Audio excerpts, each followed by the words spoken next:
Welcome to the Sex Talk Cafe, where the mission is to normalize the conversation on sexuality while providing you with a real education on sex, intimacy, and relationships. You know, the one you never got in school, from your parents, friends, or the internet. I'm your host, Susan Morgan Taylor. As a sex therapist for couples, I've empowered thousands of couples around the world to get back on the same page in intimacy using my proprietary Pleasure Keys process. Find out more about that at pleasurekeys.com. Join me here at the Sex Talk Cafe for juicy and provocative conversations with the experts. Let's get down to it. Welcome to the Sex Talk Cafe. Hello, everybody, and welcome back to today's episode of the Sex Talk Cafe. My guest today is Kirsten Trammell, and I'm so excited to chat with Kirsten today because we have a really wonderful episode for you on the topic of men's sexuality. So Kirsten is a certified sex coach under the VITA methodology, a tantric and holistic approach to sex, love, and relationships. She's also the host of the Naked Connection podcast, which is a show supporting driven men to reach sexual mastery and build deep connections. Kirsten is on a mission to help men build meaningful romantic connections so they can live with purpose and freedom. And Kirsten is also currently gaining licensing hours to become a sex therapist. Kirsten, welcome to the Sex Talk Cafe. Thank you so much for having me. Yeah. Well, I'm excited about our topic on men's sexuality because I think this is such a great conversation, and there's just so much confusion out there, I think, in the realm of men's sexuality. So I'm really excited to see what kind of light you can shed for our listeners today on this really exciting topic. And before we kind of really dive into the juiciness of that, I would love to know, and I'd love for our listeners just to know a little bit more about you and how you got on this path, and specifically why men? Why do you want to work with men, or why do you enjoy working with men's sexuality? Yeah, it's always funny. I don't think most people that work in the space of sex or sexuality relationships are like little kids born into wanting to do this type of work. But I know for me, this really all started probably like 9-10 years ago in my personal experience where I was in one of those on and off kind of unhealthy dynamic relationships where I was feeling just really exhausted and depleted. And I didn't really know at the time how to have the type of pleasurable, expansive sex that I knew was possible. And I also really felt embarrassed and didn't really know who to talk to about it. And so everything kind of shifted for me when this relationship ended, and I was left really recognizing that I had kind of lost myself in that relationship. And that, there was this pattern that I was experiencing in my romantic life that I recognized if I didn't address this, it was probably just going to keep playing out and playing out. So it was kind of like one of those like rock bottom moments of my heart, if you will. And it was from that place that I knew I needed to change something. So I really went on this mission, actually, of learning as much as I possibly could about relationships, about sex, about connection. And at first, it started as just being something that I wanted to learn for myself. And slowly over time, I really started to recognize the power that this part of our life has. And I came to really understand that, our sex life has the power to really influence the well-being of the rest of our life. And as soon as I started to really see and feel that for myself and learning about it in other spaces, I knew, okay, I went down the path of becoming a sex coach and then now working towards becoming a sex therapist just because I see how powerful and important this is.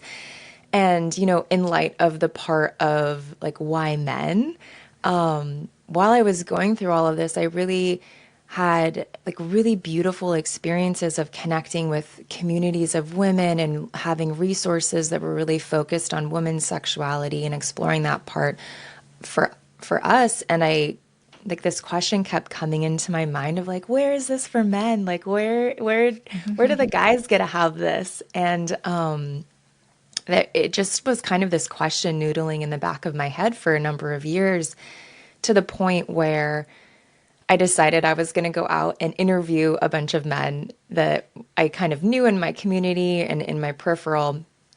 And I had these like really incredible conversations with them about sex, about relationships, about their desires, about what they wish people knew, but they weren't talking about, just all of these really, really incredible topics. And it was from there that I really started to see like, wow, there's so much here that isn't necessarily being touched on. And I have just so much respect and awe for men, and just so much, I feel Oh, blessed to have really beautiful examples of great men in my life, and wanted to be able to give something to them because, I think when a man can be a really incredible partner, incredible lover, not only is that powerful for him, but I mean, it helps yeah. everyone else in the world. And there's just so much potential in that. Absolutely. And what would you say are the main challenges that you see men face when it comes to sex and sexuality, just their identity as men, as sexual beings? Yeah. It's interesting when I think back about when I first initially was doing all of these interviews and questions.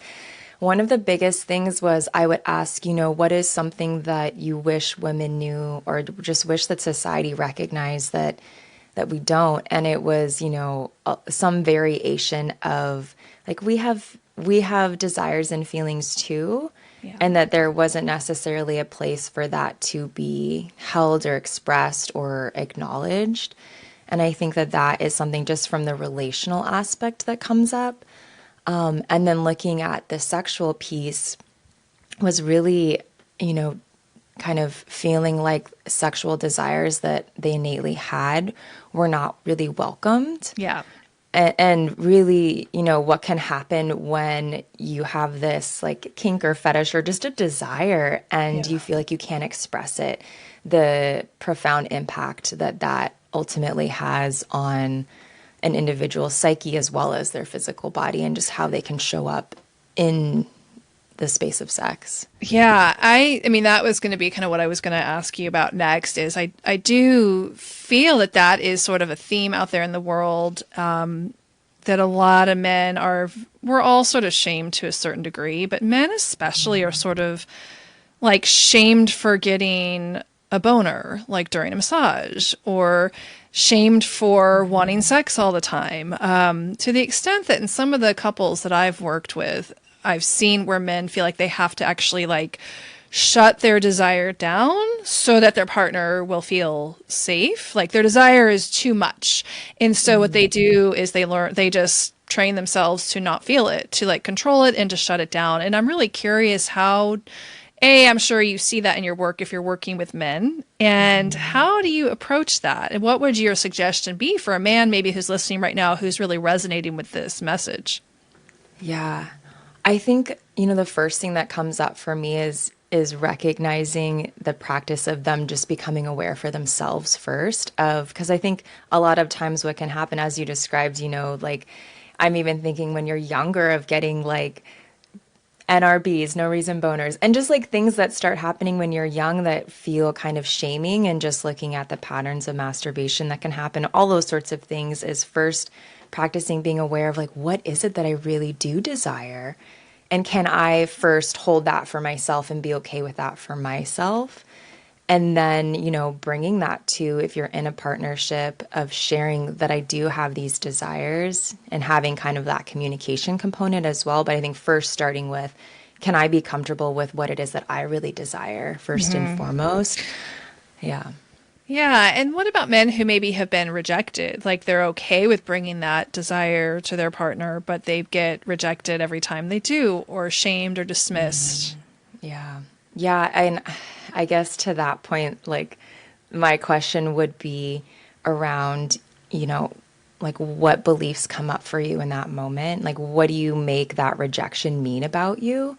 I think a lot of the times, if someone comes forward and you say, I have this big desire, like I want to have sex all of the time, and it's being rejected, like what is the thought there about the self, and how can we, like in narrative therapy, how can we like rewrite a different story to that? Because I think that we can take rejection to make it mean all of these different things, and that can really create a lot of like unspoken resentment Yeah. in a relationship dynamic. Yeah, I think that can be a really tough one. Like when that happens, and I think tell me if you find this to be true, but it seems like men really experience, one of the ways that men experience appreciation is through sex. Like sex is, if you want to show a man that you appreciate him, like sex is literally his language for appreciation. And so if he's getting constantly rejected or he's not feeling welcomed or invited sexually by his partner, I think that that can really have a big impact on his psyche as a man and his identity as a man. Do you find that to be true? Completely, yeah. This is making me think of, I was recently working with a client who shared, he basically said, if I share my desires, it would get really dark because I would just want to have sex all of the time and I can't even like bring that to my partner. Oh, wow.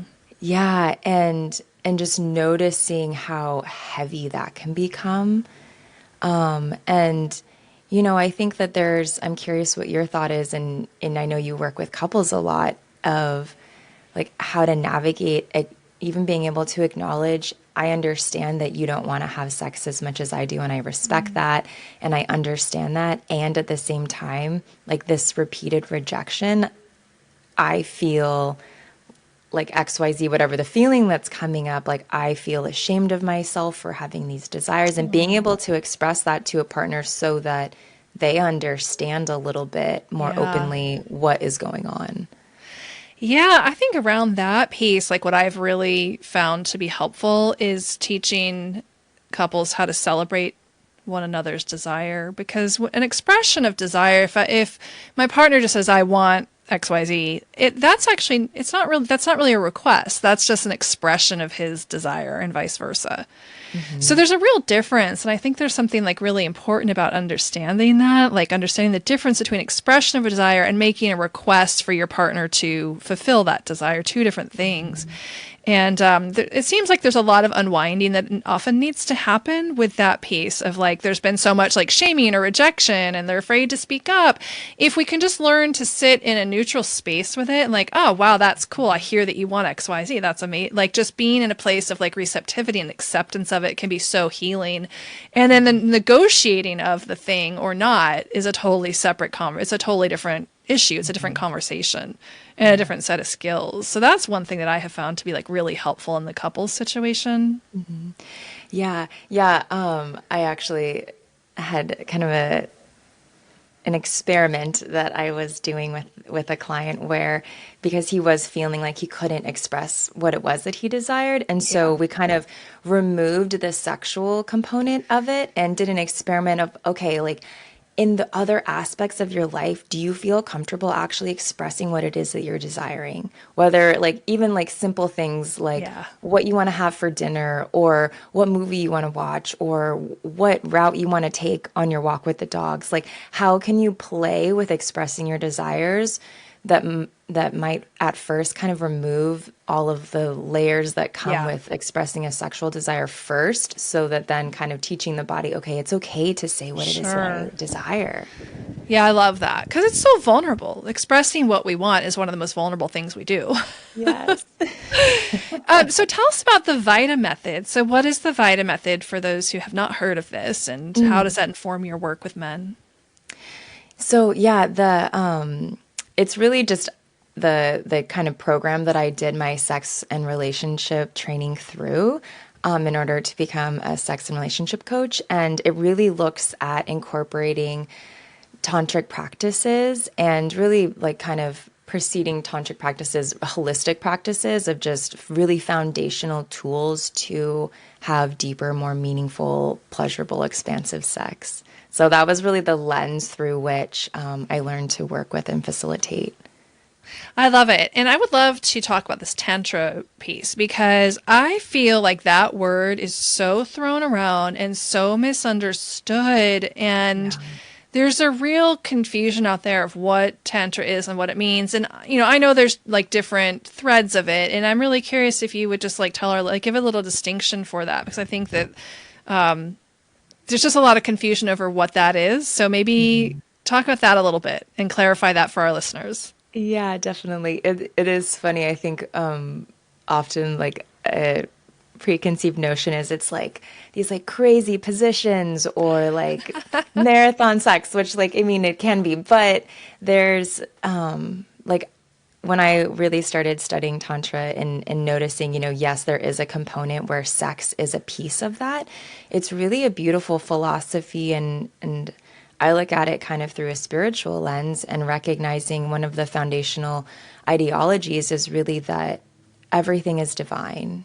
And divine could mean, I like to share it from the space of it could mean what resonates with you, whether that's God or energy or love or peace, whatever kind of your take on divinity might be, and noticing when everything is divine, how can you bring that into a relationship, into a connection, and in the space of sexuality, looking at each sensation, each expression, looking at your partner as being this divine being as well as you being a divine being, and how can we explore life from that lens of seeing all as this beautiful divinity. And I think just kind of touching on the piece of like looking at the lens of Tantra and all of the different layers, I kind of use the analogy of, when people say that, like when someone describes themselves as a yogi, right? Like there's the asanas, like the physical postures and practices, and that's just one component of being a yogi. But there's also,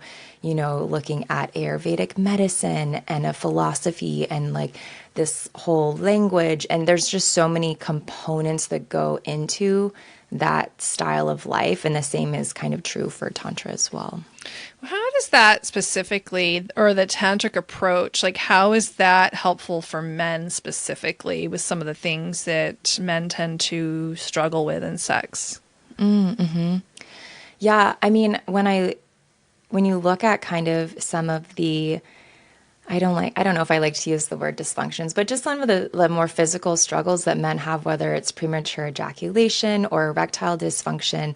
And some of the roots of those is really often a disconnection from the self and from the body and the mind in a lot of ways. And, tantric practices can really be a powerful strategy and method or approach to bring more presence and awareness into your body so that you can have, longer and more longer erections, more intense orgasms, more connection with your partner. So I kind of think that in a lot of ways, if someone is having some struggles in their sex life, like through one of these dynamics, that implementing tantric practices can be a really powerful way to unwind some of that. Yeah. What would you be willing to like give an example of a tantric practice that you might use with a man who, let's say, has a challenge with either erectile dysfunction or premature ejaculation? Like, what might you do that would help him with that?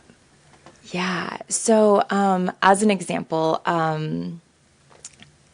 in terms of, I'm just trying to think of one. In terms of premature ejaculation, there's like really beautiful massage practices that a man can do where you are actually giving yourself a penis massage, whether you're not necessarily needing to be aroused, but just building connection to this part of your body and exploring the sensations, the texture, the tone of this part of your body. And as moving through this practice, I really cannot stress enough the power of breath and how important that is when it comes to some of these practices. So shifting from taking these like shallow, short breaths in the chest into taking deeper breaths from like the base of your belly and filling your body with that and incorporating a deeper, slower breath into this penis massage where you're stroking yourself, you're exploring yourself, and really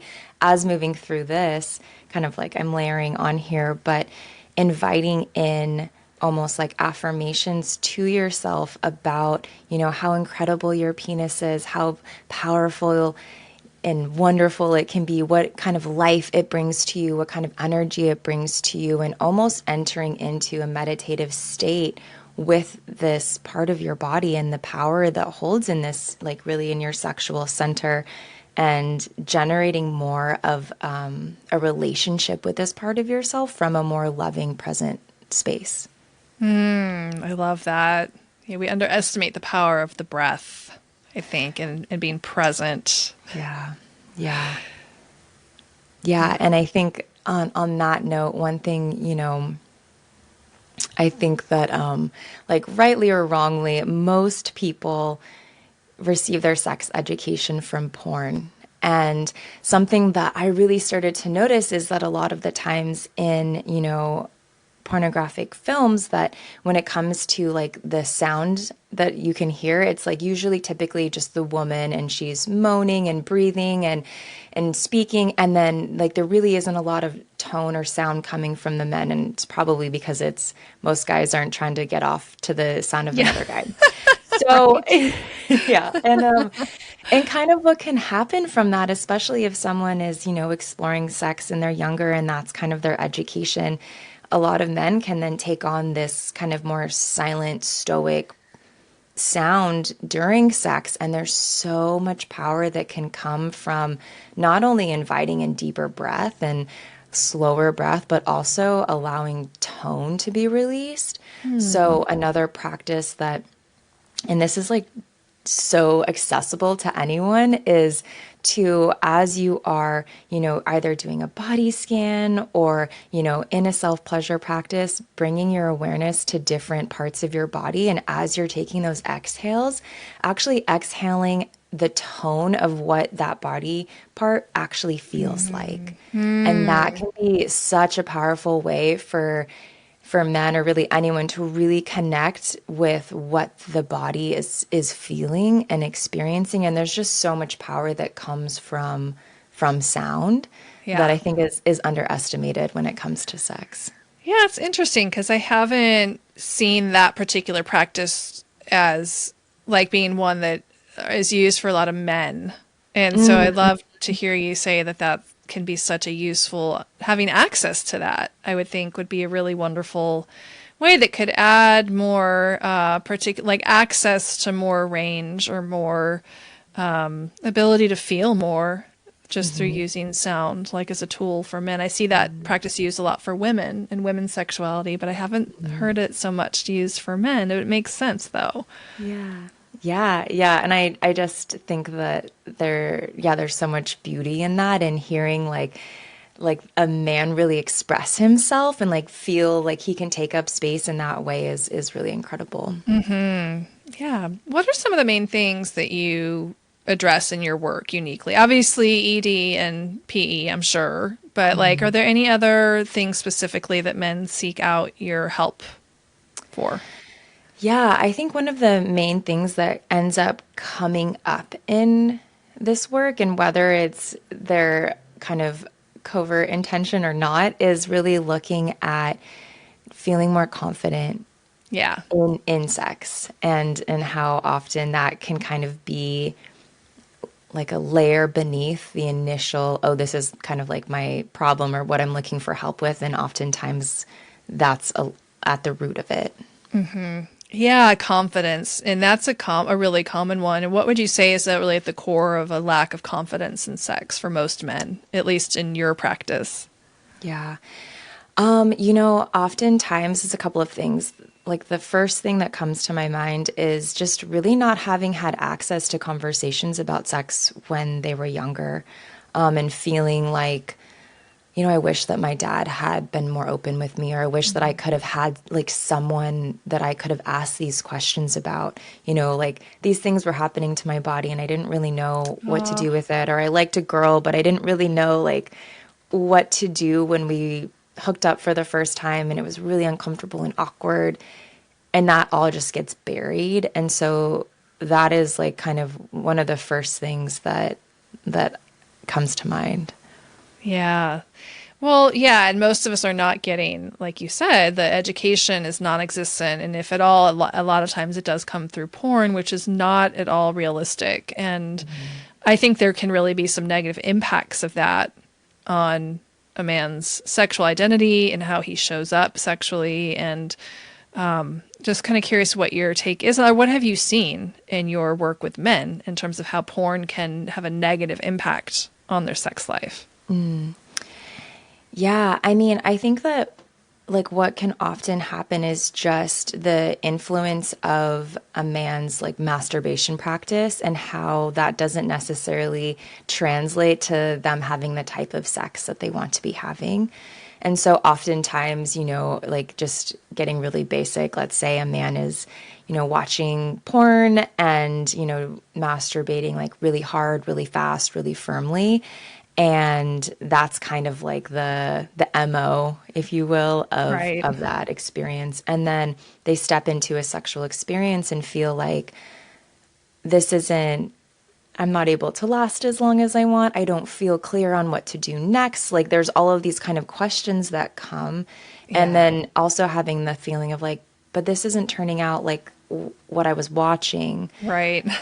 Yeah. And so that is kind of like a pattern that I've recognized. And so really looking at how can we take your masturbation practices, or some people call it self-pleasure practices, and turn that into really, I don't know, you use the word like training ground, if you will, to not only improve your sexual skills, but also use that time to more fully connect with yourself and your true desires compared to kind of like going into fantasy or watching fantasy Right. and actually being pretty disconnected from your body. Yeah, because I find that there's sometimes, and I don't know if you've encountered this in your work, but there can be a real resistance to letting go of the fantasy, relying on mental fantasy, and then also the use of porn. Like that suggestion can sometimes be really shocking, I think, to some people or some men, because they're so accustomed to that they're maybe afraid they're going to lose something if they don't have that, or they're not going to be able,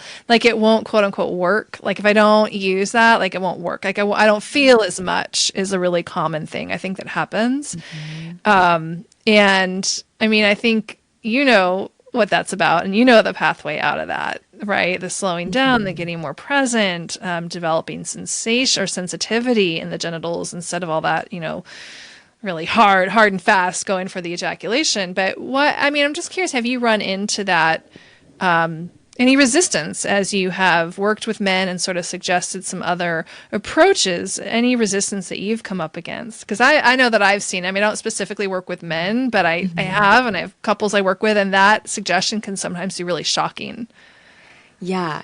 Yeah, a couple of thoughts come to mind. And I think that if there's a woman listening perhaps and or like, sometimes if, there's a couple and a woman is like, why are you watching this porn? Like, and there's all these thoughts about that of kind of likening it to, a lot of women rely on vibrators during masturbation or Yeah. self-pleasure. And so just kind of like, if you took that away, I think a lot of women would be like, what do I do now? Yeah. Yeah. It's the same problem, So kind of, potentially.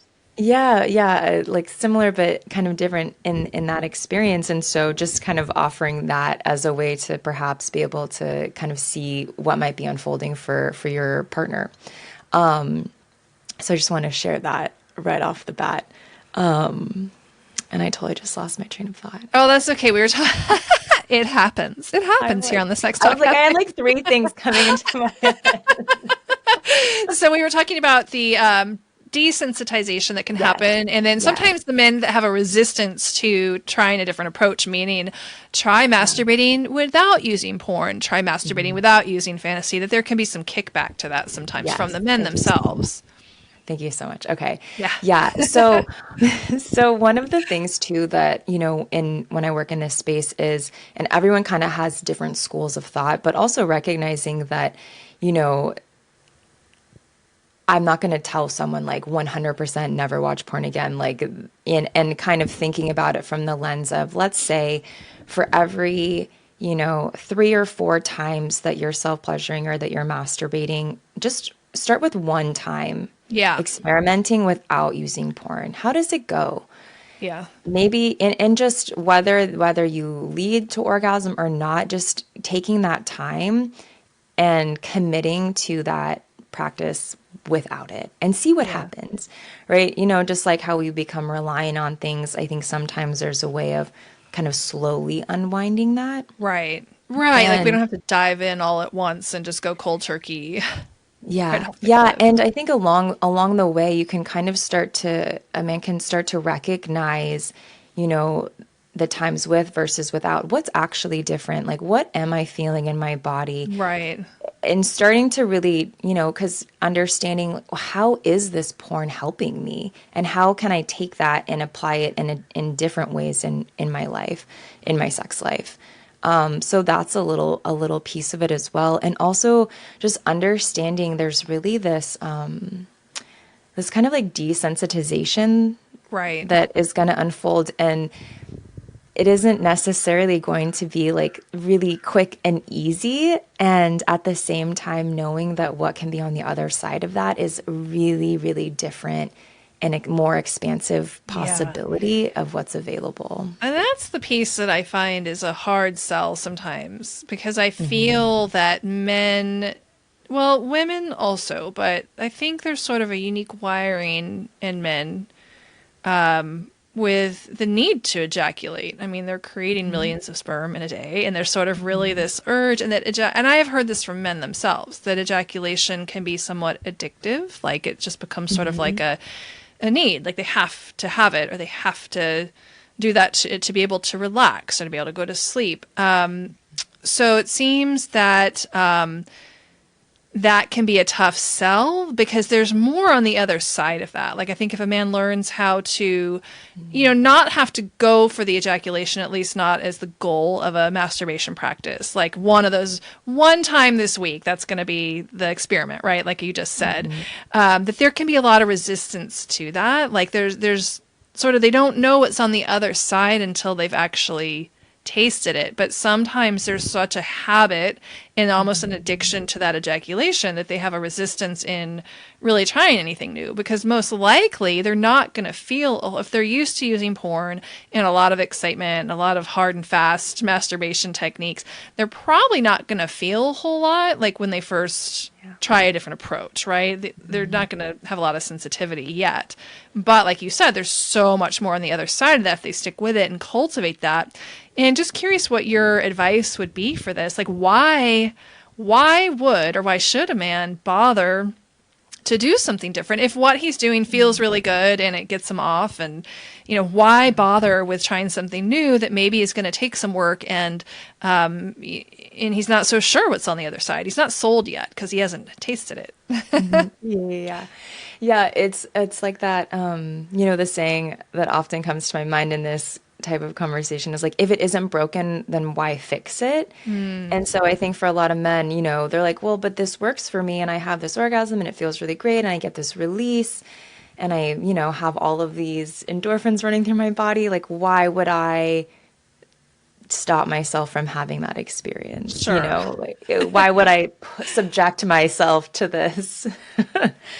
And so I totally understand where, like, why you might have those thoughts or why you might come from that space. And, it's not to say that there's anything innately like wrong or bad about being in that space. And at the same time, there are things that are accessible to you if you choose to go down that route. And I think that, when you look at the ability to have prolonged sex with your partner, or the capacity to explore, full body orgasms, Ooh, yeah. and yeah, and not just having this orgasmic sensation like centralized on your cock or in your sexual center, but Yeah. actually experiencing that in your whole entire body. That's awesome. And a lot of these practices also enable you to, decide more clearly when you want to orgasm. So being able to orgasm with your partner when they reach their peak and having that experience together, there's just so much that's possible. And I think also I'll add on this about, you know, I think sometimes that, we get into this space of like sex is this physical act and like Yeah. there's this physical pleasure, and that it's also possible to have these really deeply emotional and sensational experiences and Mm, also spiritual experiences as well that you can start to invite in. And, I think especially looking at, couples that have, kind of gone through that honeymoon phase, or maybe they've reached a plateau and they've kind of gotten into this like stale state within their sex life, that, this can be a really great way to invite in some newness into your experiences together and really take you into a different place so that, if you have a partner that's kind of like not always down to have sex with you when you are, part of the reason might be, and I know we talked about this when you came on my podcast, which was so amazing, but part of it might be that maybe they're not experiencing the type of sex that they're hoping for, and like by stepping into this, you can bring that onto Oh, the that's table for them hot. as well. Yeah, because that was going to be my next question is like, what are some of the benefits? What can a man? And you just answered it. I mean, wow, to be able to have a full body orgasmic experience. How freaking cool is that? To have more extended pleasure, to be able to have a deeper connection with your partner. I know that that's one of the number one things when I work with couples that they're struggling with. They want a deeper connection. They don't know how to get it. And what you're speaking to is literally one of the ways to cultivate that, where it goes beyond just the physical. Because I know, like, personally, in my past relationship, when I was married many years ago, it just felt like just sex. Like there just wasn't a lot of depth there. And, that time I really didn't know how to create it. I didn't have the skills, the tools, the knowledge, the education, all the stuff that I have now.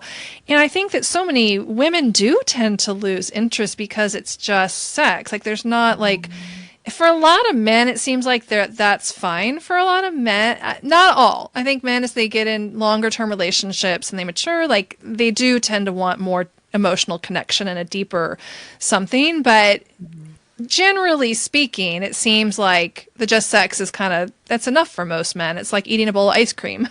But I know for women and for the men listening who maybe have partners who are rejecting them a lot or aren't as interested in sex, what Kirsten is speaking to right now could be one of the reasons why, because there's just not as much in it for her. And what you're speaking to is there is a way that you as a man can develop more sexual mastery by learning some different approaches and having some new tools in your toolkit for how to experience your own body, your own erection, your own orgasm that can really make it hot for your woman too, right? I mean, that's hot. Yeah. Yes. Yes. And I think too that there is, I kind of speaking to some of the practices that a man can do solo, but you can really incorporate some of these practices and so many more and beyond into the experiences that you have with your partner. Like even in looking at going back to like that penis massage and actually having that be with your partner, with your wife, with your girlfriend or whoever. And, her like leading the charge in maybe exploring edging with you, and her being the one that's like saying these beautiful things about your cock, and like you being able to be in the experience of that. I think that, inviting even that in can be such a beautiful way to just start expanding what's possible. Yeah, I love that. And I think that even that, what you just described, like that partnered practice where, maybe your partner is adoring your cock and participating in the edging with you and like cock worshiping while you're self pleasuring is super hot. And I can see how a lot of men might be challenged sometimes with that. Like a lot of men tend to go into that like giving role, or they want to be the ones to sort of be giving and rocking her world and making sure she's taken care of.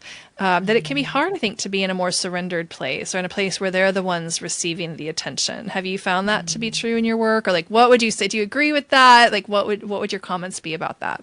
Yeah. Yeah. I think, and I'm like just remembering the conversation that you and I had, because you had such incredible insight into how to navigate some of this reciprocal desire or reciprocal pleasure rather. And yeah, I definitely think, in such a powerful and beautiful way, so many of the men that I work with, like they're coming in saying like, I really want to be able to give more to my partner. I want to make her feel really deep pleasure and I don't know how. And that's frustrating. And I don't know what to do. And so recognizing that there's just this big desire to give, Yeah. and that kind of blocks the capacity to also be able to receive. Yeah. And they have to learn, we all have to learn, I believe, how to really receive And to feel our own turn on our own pleasure, like how to be in that sensational state within our own bodies, that makes us actually usually more attuned to Mm-hmm. our partners. If we can feel ourselves more deeply, we're going to be able to feel others more deeply. Yeah. So that, Yeah. that attunement's really important for a man, I think, that wants to see his partner experience more pleasure. If he can attune more to her, but the only way he'll be able to do that is if he develops more sensitivity. Yes. And this is like kind of a silly practice, but something that is coming to my mind that I'll invite men to do, whether it's even before like going on a date or before entering into a sexual experience, is to actually spend some time connecting with both like the more like yang, I guess masculine, if you will, and also yin, more like feminine energy within himself. Mm-hmm. And so like some really like simple ways to do that is actually to like I'll tell someone like go do 20 push-ups and then like sit in meditation and breathe in and out of your heart for 2 minutes. Or like before you're walking out the door to go on that date, like turn on like a heavy metal song and just really like dude out, and then like slow your body down and put on some really soothing tones and maybe do like some like heart opening postures, like yoga Mm. postures, so that you can really drop more into your body and be present with both the yin and the yang Mm-hmm. like energies within you, both like that giving and that receiving state, Yeah. so that you can walk into an experience with a woman feeling all of you, not just Oh. one part of you. Ah, that's beautiful. I love that practice. And I think there's a lot to be said also for a man who can and does take time to cultivate not just his masculine expression, but also his ability to be sensitive, to be vulnerable, and to feel that he's going to be much more available for a woman who's in her feminine, who's in her feeling heart. More, I think it can really develop an appreciation for the vulnerability that a lot of women experience, particularly sexually, because of how our bodies are wired too. I mean, we are literally like the receptive principle, and there's a lot of vulnerability in that. And I can see how men could really cultivate a lot more appreciation for his woman and what her experience is, which of course is going to create more connection if you have more sensitivity and more attunement in that way, and more of an appreciation for what she experiences. That's already going to make you a better lover, like right there, right out of the gate. Yeah. Yeah, and I want to say this too, that you know, this doesn't have to be 100% just like all on the man's responsibility, and there Yeah. can be this really beautiful dynamic where you can work together to bring these different parts of yourself to light. And oh, just as like one of my favorite practices for couples to do, but is recognizing that oftentimes, and this is kind of coming from a tantric study, that, you know, women, if you think of us, we're kind of like a magnet where we have a positive charge and a negative charge. Mm-hmm. And in a woman's body, her positive charge is in her heart space and her negative charge is in her sexual center. So like womb, vulva, pussy. And for the man, it's the inverse. So Right. their negative charge is in the chest, positive charges in the sexual center. And so you can actually come together and use one another to create positive charges like throughout both of your entire bodies. So, Yeah. coming together in that yab yang position, and actually, whether you're in a sexual state or even just clothed, spending a few minutes connecting Mm. and doing this, and almost like a meditation where when one partner is breathing in, let's say the woman is exhaling out of her positive charge, out of her heart into her partner's heart, and then the man is breathing out of his Mm-hmm. cock into her pussy. And like you can kind of get into this cyclical meditative breath where Mm. you're really breathing in this positive charges into each other's body. Yeah. And that can just be such a beautiful way to activate both of you really powerfully. Yeah, that's beautiful. And I love also that that is a practice that can be done fully clothed. That it's a sex practice that doesn't require anything other than just coming together, maybe in the Yeah. yabum position or just through breath. And that's so beautiful. Love Yeah, it. I remember years ago I did this with a partner where, if we were just feeling disconnected and, don't have like an hour to be really intimate and connected. It's like, hey, we have 5 minutes. Let's sit here together and be. And it's pretty incredible in time how powerful that can start to become. Yeah, I love that. So beautiful. Well, tell our listeners how they can find you, and if you have anything else that you want to share as we wrap up, how can they find you? How can people work with you if they want to? And any last thoughts that we didn't touch on that you'd like for our listeners to hear? Yeah, sure. Well, thank you so much for having me on. I know it was such a joy to have you on my show, and so it's beautiful to be able to connect with you again and be here with your community. And, the easiest place to find me, all things are The Naked Connection. So that's my website, thenakedconnection.com. My podcast is The Naked Connection, and I'm on social media as well, Naked Connection. So The Naked Connection. I love it. Yes, wonderful podcast. And it was great to be a guest on that. I definitely encourage listeners here at Sex Talk Cafe to go check out Kirsten's podcast. You've got a lot of great guests, great topics that you cover over there at The Naked Connection. Yeah. Yes. And we really dove into how to navigate sexless relationships. So if anyone is like feeling stuck, Susan knows what's up. And check that out. Yeah. Yeah. Well, it's been such a delight having you today, Kirsten. Thank you so much for being my guest on the Sex Talk Cafe. Thank you, Susan. Thank you for joining me for the Sex Talk Cafe. Please be sure to leave a 5-star review, subscribe, and share this podcast with your friends. And if you're ready to discover the 3 secrets to deepening connection, enhancing pleasure, and expanding your orgasmic potential, then be sure to grab your copy of the Pleasure Keys ebook at pleasurekeys.com. To learn more about my private coaching, couples retreats, and other offerings, be sure to connect with me at pathwaytopleasure.com or find me on social media at Susan Morgan Taylor. Thank you again so much for joining me today for the Sex Talk Cafe.